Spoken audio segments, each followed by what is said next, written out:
Olá, estamos de volta ao vivo com o assunto agora seríssimo. Estou com a minha amiga Mari, psicóloga. Eu falei que você é psicológica. Psicológica. Oh, Não deixa de Senhor ser, né? Deus. Mas enfim, ela está aqui. Muito obrigado por ter vindo. Eu que agradeço, Chico. Um tema que é atual, que não tem como deixar de falar, que foi o assassinato da menina, que todo mundo já sabe da história, etc. e tal. A gente traz aqui a Mari para tentar entender um pouco o que pode ter acontecido, o que pode ter levado esse menino a cometer tal sandice, né?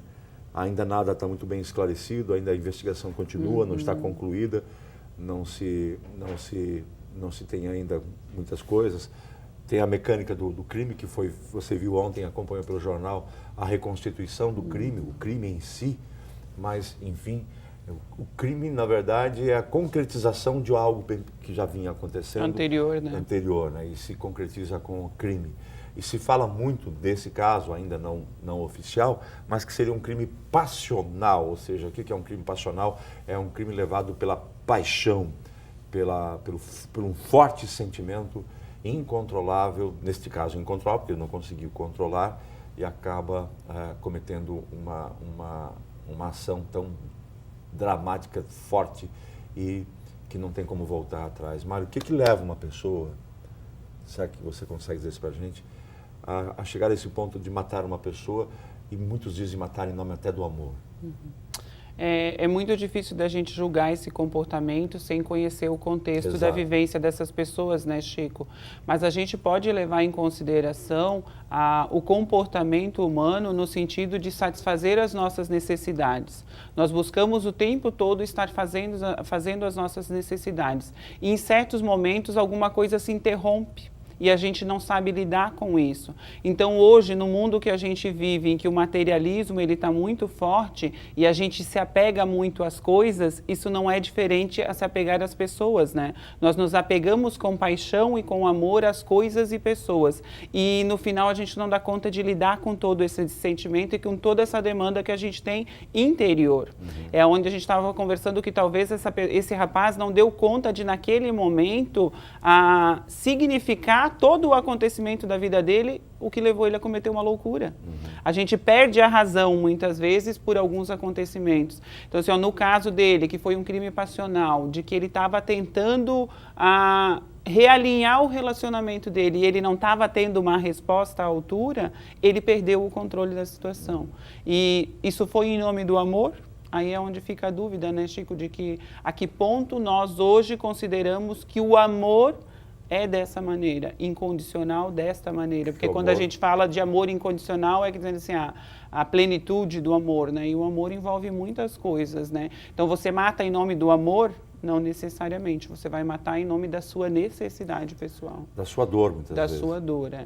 Porque tem um sofrimento ali, né, Chico? A pessoa, ela pode ter um comportamento sistematizado, que vem de longa data, de não saber lidar com as suas situações, com as suas frustrações na sua vida, mas ela pode, em algum momento, perder a cabeça, que é o que a gente não sabe o que aconteceu com esse rapaz, né? Se ele veio a perder a cabeça por um momento, ou se ele vem de um processo de vida, de agressividade, de frustrações, que naquele momento ele não soube representar. Aparentemente não havia pelo menos pelo que a gente sabe e tomou como informações, não havia um quadro de violência por parte dele. Aparentemente, né, isso é claro que a polícia vai fazer esse levantamento, fazer essa investigação, já havia uma sequência de ameaças ou de agressões, etc. e tal. Pelo que a gente acompanhou, a grande maioria das pessoas, inclusive a própria família dela, ficou surpresa, né? Ficou assim, mas como, né? Que isso tenha acontecido. Mas me deixa perguntar uma coisa, Mari. Como algumas pessoas conseguem suportar, trabalhar e dar um novo rumo, um novo significado para a sua vida, e como tem pessoa que não consegue fazer isso e explode de maneira tão violenta? Há um mecanismo, há alguma coisa que é individual, ou a dor de um é maior do que a dor do outro, ou é uma falha no mecanismo cerebral, psicológico? O que acontece? A gente relaciona isso à nossa capacidade de resiliência, né, Chico? Que é a capacidade que nós temos de enfrentar os nossos problemas no dia a dia. E nem todas as pessoas têm esse autossuporte de maneira a conseguir lidar com as situações adversas. Então, assim, a mesma situação para duas pessoas diferentes pode ser interpretada de maneiras diferentes. Então, assim, vai muito da vivência da pessoa e de como ela é. Conta a personalidade, claro, conta... A gente tem o biopsicossocial, né, que seria o ser no seu contexto vivencial, que tem a questão do ambiente onde ele vive, tem as questões interpessoais de relacionamento, tem as questões íntimas dele de vivência, pode ter um prejuízo aí que seja relacionado a uma questão biológica? Pode. Só que a nossa capacidade de resiliência, ela se constrói no dia a dia, nos acontecimentos, não tem como ser diferente. Você não nasce resiliente, você vai construindo essa capacidade. Então, assim, se usarmos gêmeos que nascem e têm a mesma criação e tudo, e um suporta e o outro não suporta. Isso é intrínseco nosso. Certo. De nós temos uma capacidade de lidar com os nossos problemas. O que na terapia, às vezes, a gente trabalha é essa questão de conseguir, você conseguir criar o seu autossuporte para lidar com diversas situações, né? Mas...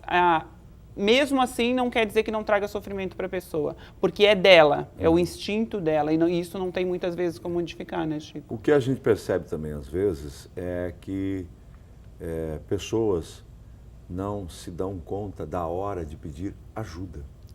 Essa é a maior dificuldade, né, Chico? Ajuda. Em que momento da vida eu devo de pedir ajuda, né? As pessoas muitas vezes não se percebem nesse processo. Às vezes por orgulho, às vezes por Isso. desconhecimento, às vezes por pressão da própria sociedade, porque o homem não chora, o homem não sofre, ou não, que a mulher tem que suportar mesmo, porque é papel da mulher. São várias situações que a própria sociedade coloca em cima do indivíduo, Sim. indivíduo, homem, mulher, e faz com que ele acabe não fazendo uma coisa tão simples que é, olha, eu não aguento mais. Eu preciso de ajuda. Ajuda com um psicólogo, ajuda com um familiar, com Sim. um amigo, ajuda com um pastor, um padre, mas alguém que lhe diga, olha, eu estou te escutando, no mínimo vou te escutar e vou te ajudar a Mas tentar a dificuldade encontrar. é justamente essa, Chico, de assumir que algo está errado. Hoje em dia, nas relações, a gente tem a relação abusiva, que seria, né, quando um dos companheiros tem uma relação abusiva e de poder, né, nesse relacionamento. E muitas vezes a vítima, digamos assim, nesse relacionamento, ela percebe que tem algo errado com o outro e tenta mostrar para ele, e ele não se percebe nesse processo. Então, a não ser que aconteça uma coisa grave, muitas vezes a pessoa não se dá conta. E como trabalhar isso, né? Como fazer a pessoa se perceber de que ela precisa de ajuda. E essa é a parte mais difícil da relação, Chico, porque nem todas as pessoas estão disponíveis para isso, para se perceber e principalmente para a mudança, porque requer uma mudança de comportamento, né? Porque, de repente, nós estamos aqui falando, né? E tem alguém nos assistindo que está numa situação muito próxima disso, que é o quê? Da explosão. E aí, o que ela tem quando explode? Ela tem uma reação violenta, Isso. pode ter uma reação violenta, ela pode ter um problema físico, né? Um problema cardíaco, pressão, qualquer coisa estoura no organismo, porque ela já vem, não é, essa semana eu me incomodei, não, é uma coisa que vem já há muito tempo incomodando, muito tempo minando, incomodando, somatização, né? somatizando, vai. Então aí já o próprio corpo já está sofrendo, parte fisiológica, né? E ela vai ter alguma reação, ou um gesto violento, uma atitude violenta, ou um ato de desespero, um suicídio ou uma tentativa de suicídio, né, para eliminar aquela dor, aquele sofrimento, ou ela vai cometer alguma insanidade. E aí depois que ela faz isso, todo mundo, ou o julga, e eu não estou defendendo o menino, calma. Estamos falando de situações em que a pessoa acaba não conseguindo mais suportar e explode.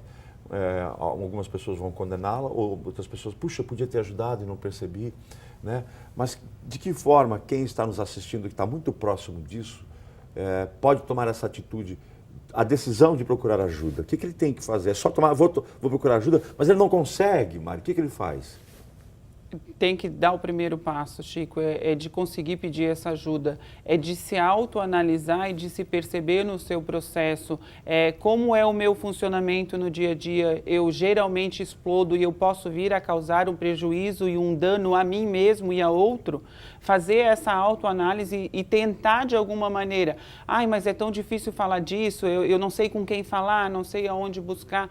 Hoje em dia nós temos uma rede muito ampla de ajuda, que seria nos postos de saúde com os médicos, a gente tem o atendimento psicológico, a gente tem um amigo, a gente tem um vizinho, a gente tem um professor, um colega de trabalho. Existem muitas pessoas que estão ao nosso redor e que muitas vezes podem nos ajudar, porque a gente pensa sempre no julgamento, né, Chico? Quando a gente tem que tomar uma atitude de pedir ajuda, Vamos a gente pensa, fraco, a gente primeiro leva em consideração, mas ela vai me julgar. Essa pessoa não vai conseguir olhar para mim. E é a dificuldade que nós temos de fazer a redução fenomenológica, deixar o nosso olhar de lado e poder ajudar essa pessoa. Por que a gente está falando isso, gente? Porque no caso dessa menina, não tem mais o que fazer. Já foi. Temos que trabalhar com a prevenção, né, Chico? A tragédia está aí. A tragédia aconteceu, está exposta e todo mundo se perguntando por quê. Agora já aconteceu. Agora esse menino vai ser, está sendo investigado, vai ser preso, vai ser julgado, vai ser condenado e tudo, né, já foi apresentado. A menina não volta, a criança vai nascer sem pai, sem mãe, que vai ser uma coisa complicadíssima. Essa criança vai precisar de muita ajuda. Essa criança vai precisar. Né? Mas nós estamos falando de você que está nos assistindo nesse instante e de repente passa por uma situação. Não vamos falar de crime passional, não é ciúme, não é. Mas outras várias situações que a atualidade nos apresenta, depressão, ansiedade, tristeza, muitas vezes não chega nem a ser um caso de depressão, mas uma tristeza, uma falta uma desesperança. Desesperança, né? Momentânea. Que é o que acontece muito hoje. Exatamente, aí a vida está virada do avesso, negócio, família, amor, vem o pacote completo. Pacote completo. Vem o pacote completo, muitas vezes não é nem separar, vem o pacote completo. A gente vive as partes, mas chega em algum momento que tudo se junta, né? Tudo acaba convergindo. Então, procure ajuda. E não só a pessoa que está cometendo algo, né, Chico? As pessoas que estão envolvidas com essa pessoa que tem esse comportamento mais agressivo, elas podem também, de certa maneira, procurar ajuda pela pessoa. É trabalhando a si mesmo para aprender a lidar com aquela pessoa e tentar organizar a vida dela também. É onde existe a esperança daí, né, de que a pessoa não foi procurar ajuda, mas você, enquanto colega, enquanto companheiro, de que você possa mediar essa situação. Nesse caso desse casal, a relação que havia entre eles, se havia poder, alguém exercia um poder maior, cabe ao outro dizer assim, não, está acontecendo alguma coisa aqui e eu preciso fazer algo com isso também. Porque se uma pessoa não consegue se perceber nesse processo, mas sempre tem alguém que vê. E aquele que vê geralmente vai julgar e esquece que também pode ajudar, né, Chico? Então, assim, procurar ajuda pela pessoa. Mas eu não vou fazer algo por ela. É uma tentativa, na realidade, para evitar que algo parecido com isso aconteça, né, Chico? Então, assim, tentar ajudar das maneiras possíveis. E nós somos seres humanos falhos. Com certeza. Falíveis, não infalíveis. Falíveis, a gente falha, a gente faz besteira, nós somos orgulhosos, nós não queremos muitas vezes dar o braço a torcer, que precisamos de ajuda. E depois que acontece uma tragédia, a gente começa volto a dizer, ela não volta atrás, cara. Esse piá pode se arrepender a vida inteira e não vai voltar. Isso demonstra também esse acontecimento, né, Chico, o quanto as nossas relações são frágeis hoje, né? Não só a de companheirismo, mas no dia a dia. A fragilidade que existe nos nossos relacionamentos. Estamos ficando cada vez mais frágeis. Mais frágeis. E eu percebo isso, que a gente anda numa correria no nosso dia a dia tão grande que a gente não tem muito tempo de parar e sentar e avaliar os nossos sentimentos e as nossas relações e tentar concretizar elas da melhor maneira possível. A gente não tem a capacidade de olhar e dizer, não, mas eu podia ter feito isso diferente, eu vou melhorar isso, eu vou fazer aquilo, eu vou tentar me ajustar a uma situação. Não, a gente vai fazendo no piloto automático e fazendo e vai complicando às vezes cada vez mais, porque não para analisar uma situação que talvez não precisaria ter chegado a esse ponto, né? O importante é isso, não precisa chegar neste ponto. Procure ajuda. Procure ajuda. Você precisa, procure, não tenha vergonha. Querida, muito obrigado pela participação. Agradeço, Chico. Sempre é um prazer tê-la aqui. Agradeço muito a sua presença, tá certo? Obrigada. E espero que a gente possa ter chamado a atenção de alguém que está numa situação Nessa como mesma essa, situação. na mesma situação, por vários motivos. Não é só uma questão sentimental, mas por vários motivos que estão acontecendo na tua vida. Procure ajuda, tá certo? Voltamos amanhã, quinta. Até lá. Um abraço.